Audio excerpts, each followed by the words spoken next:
Henry. So Sophia and I are both super excited to talk to you all about a subject that we both experience every day in our jobs, and we hope that in the next half an hour or so we can shed a bit of light into the insights that we've learned, and obviously we'll be around later to answer some of your questions as well. So when thinking about this as a subject, there are obviously quite a number of factors that drive overall customer satisfaction, whether that be the price, the quality of a product, the location of it, those kind of traditional 5 Ps of marketing that we've heard. But more and more, customer engagement is becoming really that differentiated between just understanding what satisfaction is, but also understanding what that long-term value of our customer is. People talk about increasing customer engagement a lot. Here we're talking about email engagement specifically, but I just wanted to kind of bring it up a level to understand that subject of customer engagement. So we kind of, conversations that I have with clients, I hear people saying a lot, we just want to do better, we want to improve, we want to increase our open rates, we want to increase our click-through rates, we just want to do better. And I think one of the biggest takeaways that I have from that is, what does better mean? Whether it, better is about an open rate or a click rate, or it's about the conversion rate of your landing page. Is it about conversion rate of an event you have? Whatever that means, it's probably a combination of all of those things and should be a combination of all of those things together. So with that in mind, we've taken a definition here, and I'll just give you a moment to read it. We're looking at the idea that customer engagement is all about an emotional connection. If we can deliver on what that emotional connection is for our customers, then hopefully we can uphold that promise of what they anticipated when they first signed up with us as a customer. We hope that we can build a sustainable, value-based relationship that has give and take from both sides, that we're understanding what our customers' needs are. We've heard a lot about that from Rusty already this morning. And if that's one thing that we can do to build this emotional connection, it's to understand what our customers' needs are. So it begs the question, why should we care about customer engagement as a concept? So there are real benefits to us as marketers, as businesses that are trying to deliver on this customer loyalty. Thinking about what our long-term investment is in customer relationships, it's important for us that we all know that the cost of retaining customers, marketing to customers we already have, is cheaper than acquiring new customers. So it's more important than ever to develop that long-term relationship so that the customers we gain stay with us for as long as possible. It's all about caring about customer satisfaction. We're probably more likely to read all the bad reviews that there are on TripAdvisor of a place that we want to go on holiday than we are to take into consideration the good things that anybody said about the location itself. So customer satisfaction really boils down to understanding what makes our customers tick, have we made them happy, and have we delivered on the objective that they set out to do when they engaged with us. We should care because it's all about being more human. As Rusty mentioned earlier, the idea of the digital world is scary in terms of the amount of technologies that there are out there, the amount of data that's available, the amount of data that's collected about us as customers. And it's our job to try and make that as human as we possibly can. The more human we can make that, hopefully the more loyal that we can make our customers in the long term. And lastly, we should care because it's what differentiates our brands from each other.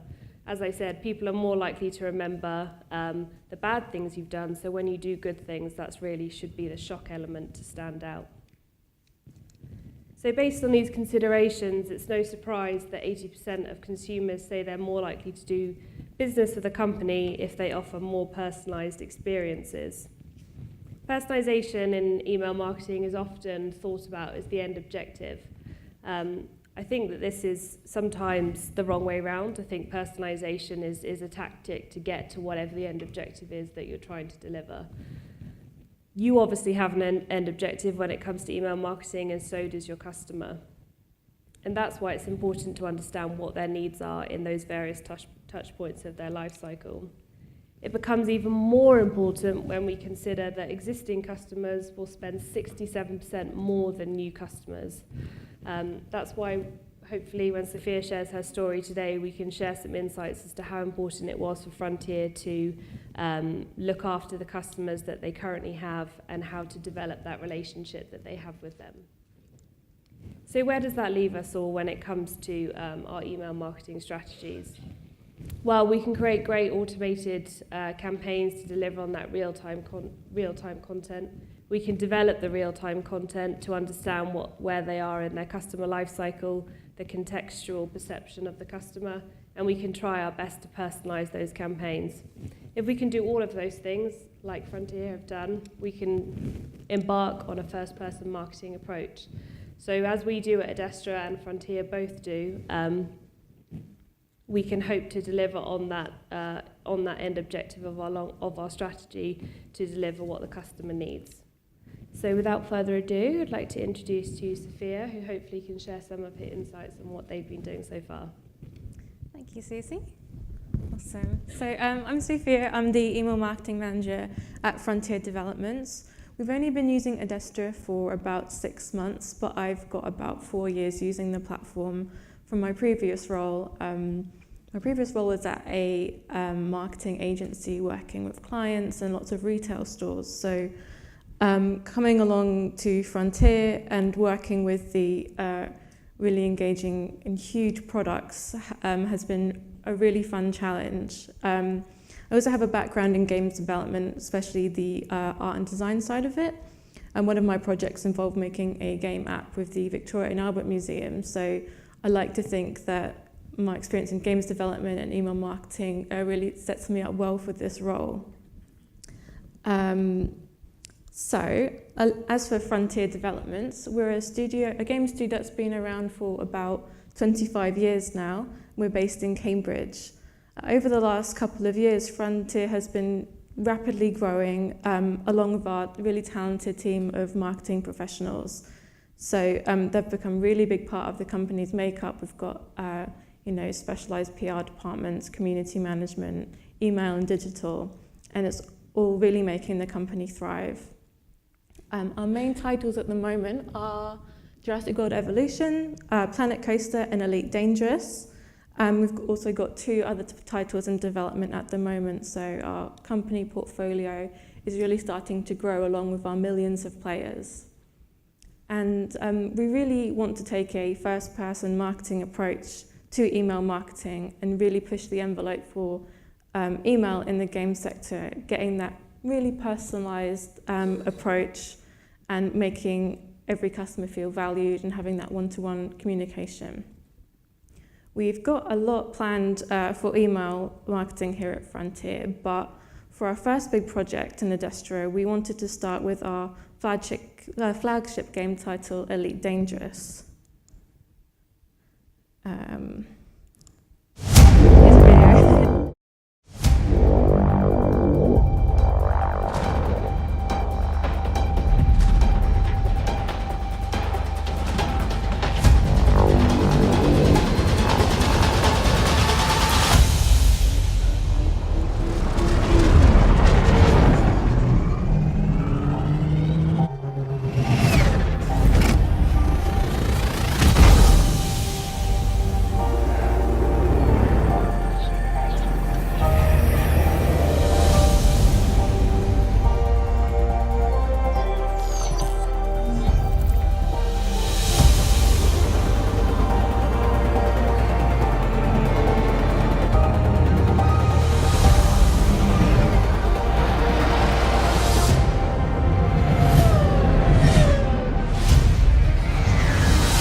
Oh, there we go. Sorry about that. So Elite Dangerous, as you can see, is an online spatial adventure, trading and combat simulation game available for PC, Xbox One and PlayStation 4. It's a really unique space game as it takes place in a one-to-one representation of our Milky Way, and players can explore and have their own careers in space. So Elite Dangerous is defined as a living game. There's always new updates and changes coming to the game on a regular basis. So it's not like your typical game where you buy it from the store, you play it and you finish it and then you're done with it.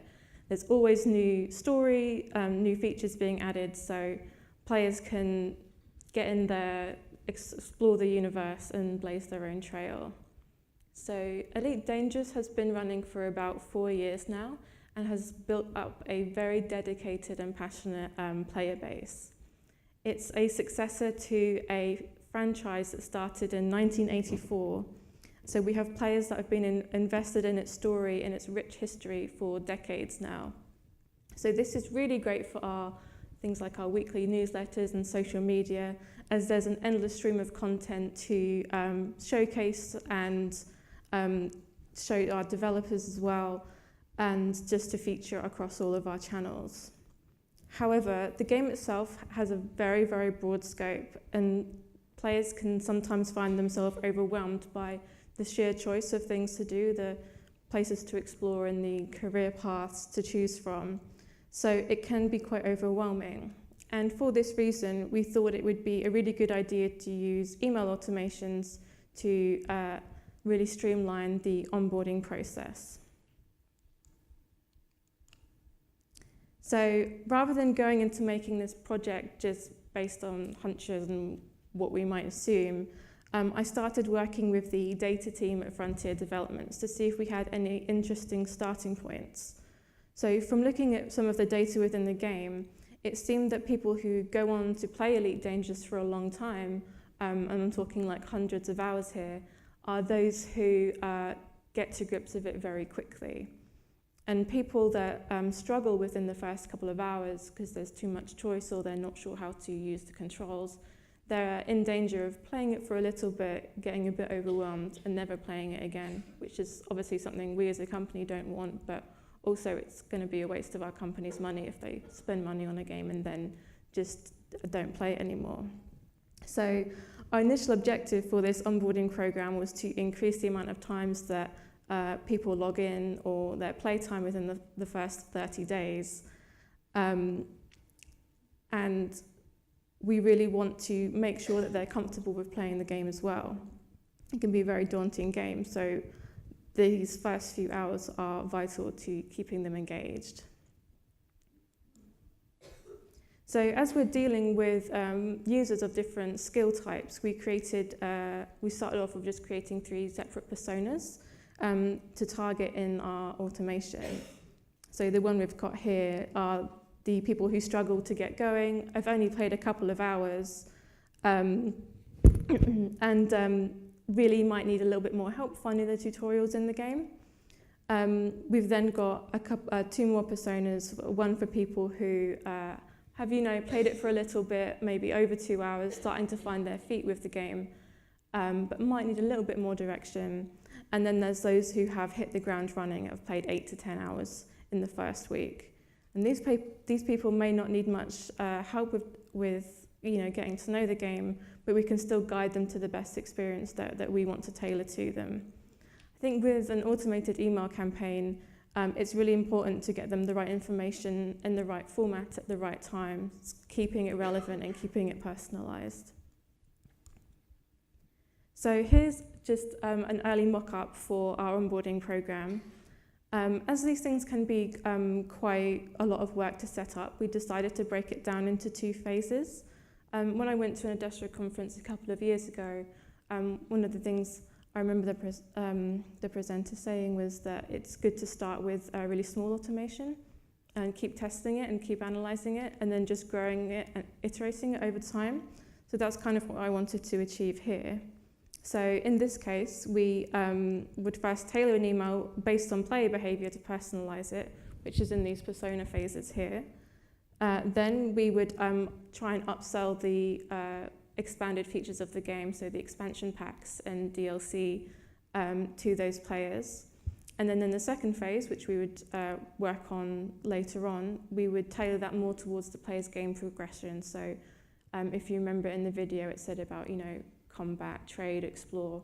So we could use data to see where they are in those different categories to further tailor the experience. However, we eventually decided to take out that upsell segment from the first phase and focus purely on nurturing the player. We felt it was better to give the players a much more of a warm welcome and actually turn them into advocates of the program rather than just treating them as, okay, you've bought this game, now let's sell you the next part of it. And if they're advocates, it will make it easier later on to just continually encourage that engagement with the product itself. So here's the automation in Adestra currently. To make it, I simply got the rough plan from before and just used the program builder to just try and get exactly what I wanted from it, which is kind of given us a little bit of a complicated looking automation, but it's actually much simpler than it looks.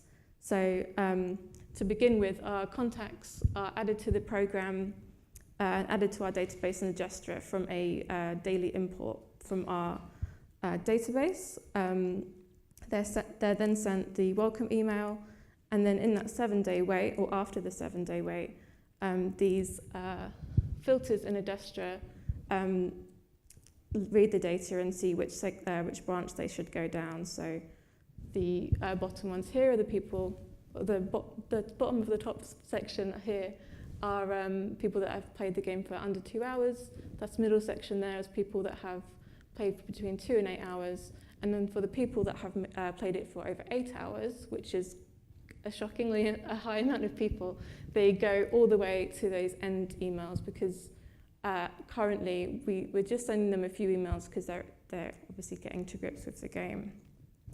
So you may have noticed the bottom linear branch as well. So this is using Adestra's new split branching, which is currently in beta at the moment. So we've done this because we wanted to understand if it made any difference to actually deliver different messaging based on playtime to see if our earlier hypothesis was correct.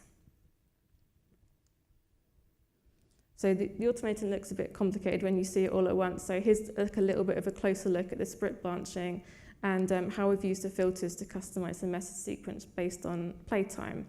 So, so far it's going really, really well, but we'll talk a little bit more about the results in a bit. So I'm now going to go over the content of the emails. It's obviously one of the most important parts of this messaging. So to get our player data into Adestra, I worked with the data team at Frontier to set up an API, which comes straight from the game's database. This data import has a scheduled refresh every day, and all of the player data will come into the custom data field in Adestra. The type of data we use for this game is very different to what I'm used to working when I was at an agency working with retail clients. So instead of things like, gender, age, and transactions, we're looking at things which happen actually in the game, so the different types of ships and the commander name rather than their first name. And we can even pinpoint where they are in the galaxy that we've created. So it's really exciting to have quite a lot of data, but we've got so much it's important to pick which we want to test first. One quite interesting thing that came up when we were developing this onboarding automation is the fact that, since Elite Dangerous is available on a few different gaming platforms, PC, PlayStation 4 and Xbox, they all have different controllers and therefore different control schemes. So for example, the PlayStation 4 controller has a touchpad on it, so that's used to do various things in the game, but that function doesn't exist on an Xbox controller, so that caused a little bit of problems when people want to start up and playing. So we want to make sure our emails can cover this. So there's an email in particular which is part of your pilot's training and how to fly your spaceship.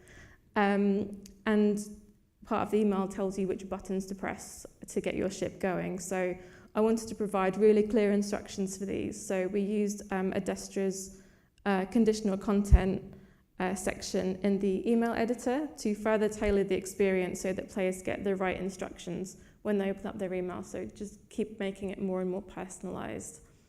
As all of our imported data is contained in a custom data field, it was really, really easy to set up.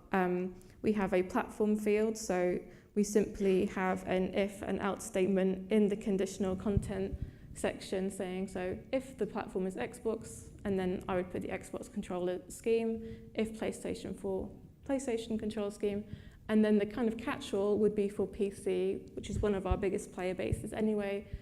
So there's always a fallback just in case there's something wrong with the game data. So next I'm going to talk a little bit about the email content.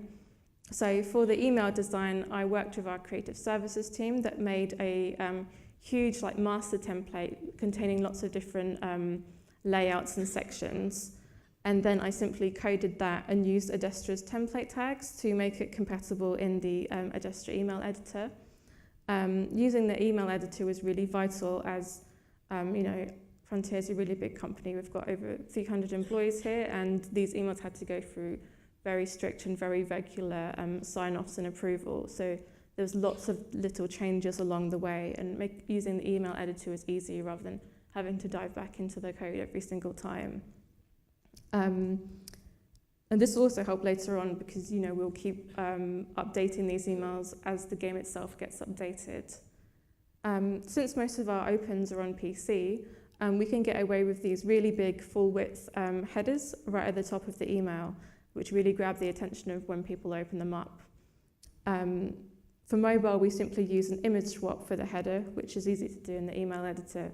And then we take the multiple sections and they're all streamlined into one column. So no matter where they're opening it, they're always getting a nice experience. You also use the email editor to make a variety of different layouts. So not only did this help keep the emails looking really fresh and different, but it was good for breaking down the really information-heavy messages into smaller sections. My main worry with this automation was overwhelming the players with too much text and too much instructions. So it was really important for me to display all of the information in a really friendly manner. And this also goes for the tone of voice as well. When you play Elite Dangerous or you read about it on the official website, it's a very, very serious tone of voice. But personally, I wanted to make the emails much more light-hearted in tone, much more friendly, so that the player can kind of be eased into this universe rather than, opening up an email and it's straight away some hard sci-fi jargon that they might not understand. So it just makes it a little bit more welcoming. So our final email in the automation, which everybody receives, is called the Path to Elite. So Elite is the top rank as an officer that you can get to. So I thought it was a really nice title to end with. As it's such an open-ended game, some of the bullet points we mention in the email could even branch off into their own separate emails if we choose to keep expanding the automation. It could even span into other automations depending on which career path they choose within the galaxy. So for example, they can keep improving their reputation in the galaxy among different factions. There's weekly community events to take part in and earn rewards. And these are all good opportunities that we could take to keep customizing and keep personalizing and keep improving the email automation. We also linked to a choice to opt into our weekly newsletter at the bottom of the email, along with our links to social media and YouTube and Twitch video channels. So if they're not up for receiving these weekly updates via email, there's another way for them to keep being engaged with the brand. So we haven't had the campaign running for very long, but so far we've had some really encouraging open and click-through rates for all of the messages in the automation. What's really encouraging though is there's been a 183% uplift in click-through rate between the dynamic and the linear branches. So at this really early stage, we can see that the tactic to use playtime hours for tailoring messages is a really good idea, and it's already starting to show some really promising results. We'll keep it running for a little bit longer, but it's clear that the dynamic, personalised path is working so far. So although the programme is live, it's really just the beginning on the project and there's still lots to be done. So for the rest of this year and a little bit into next year, we're going to keep the campaign running in its current state, but start to A/B test really small things like the subject line, pre-header text, and also the content hierarchy based on looking at heat maps. And we're also going to keep an eye on any message-focused updates we can take advantage of to test out different bits and pieces. So perhaps the upcoming personas thing that they're working on. So that's going to be really exciting.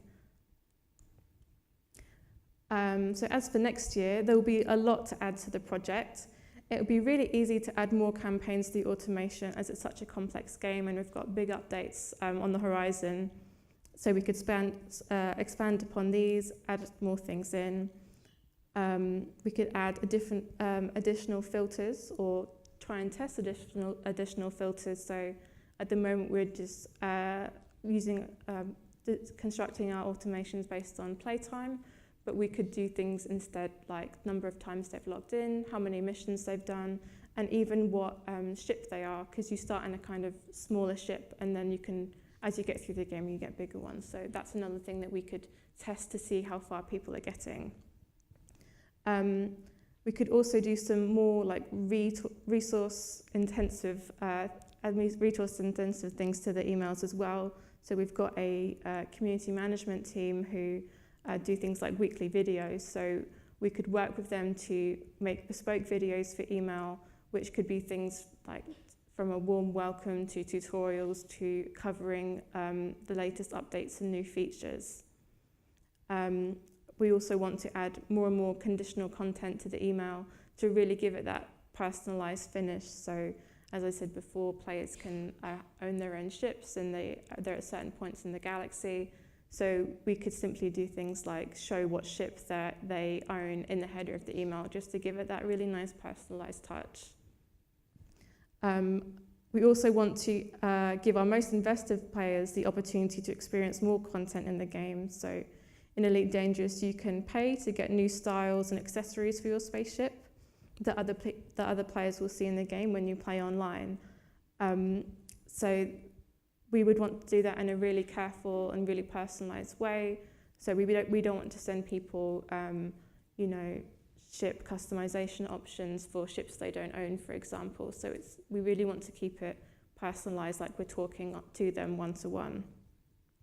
And finally, we really want to eventually host some of our email content on the web and then run some PPC search campaigns on there. So perhaps when players new to the game, when they go into Google and type, how to play Elite Dangerous, this content comes up first. So they're getting the most relevant content from us first and they're getting it at the right time, rather than perhaps going onto like a forum thread and getting the wrong information. So we really want to keep all of that onboarding stuff really personalised and coming at the right time. And now back to Susie. Thank you, guys. So it's been an amazing few months working with Frontier, and I've certainly learned more about computer games than I ever thought I would in my lifetime. And it still is my end goal to play the game and get my own personalised email with my badge in it as my commander name, but we'll get there one day. So I think just having worked together, these are some of the things that we would summarise as our takeaways from this project. And it's really about understanding what's right for your customer and your business. All these things that we've talked about are tactics, but they're not the end goal in itself. And as you heard, Sophia started off by talking about they looked at the data first. That's what they sat and thought about before thinking about whether it was going to be automated or personalised. It was trying to put the data into context for the customer. And being sure of what that end objective is. I think obviously, as you heard from Sophia, they did take the data, but they also had a business objective as well to make sure that customers were making the most of the game, that money wasn't being wasted. Obviously, I'm sure computer developers are quite expensive to keep and maintain. How many do you have? 100 developers? People at the company, yeah. About 200. Yeah, it's a lot of people. So trying to be as efficient as possible. And that this third point, I think, is the most valuable about data insights being, the kind of the starting point of understanding where to focus your strategy, where to focus your needs, but also balancing that as well with the commercial objectives of the business. And I like what Sophia said about automated programs don't need to be super complicated. I think, one of the things that we're learning is that this automation, as it sits at the moment, has the ability now to grow into lots of different aspects. So they've built it in that way, so it means that they can develop the communication, they can test different branches now with the split branching feature, but also they can begin to focus in on some of the areas and really understand which bits of the program were working and didn't work. And that really comes down to this last point of starting small, figuring out something from the data that you've got to understand where you can focus in on, and then trying to build that up in incremental steps. So thank you so much for listening. And I'm sure if you do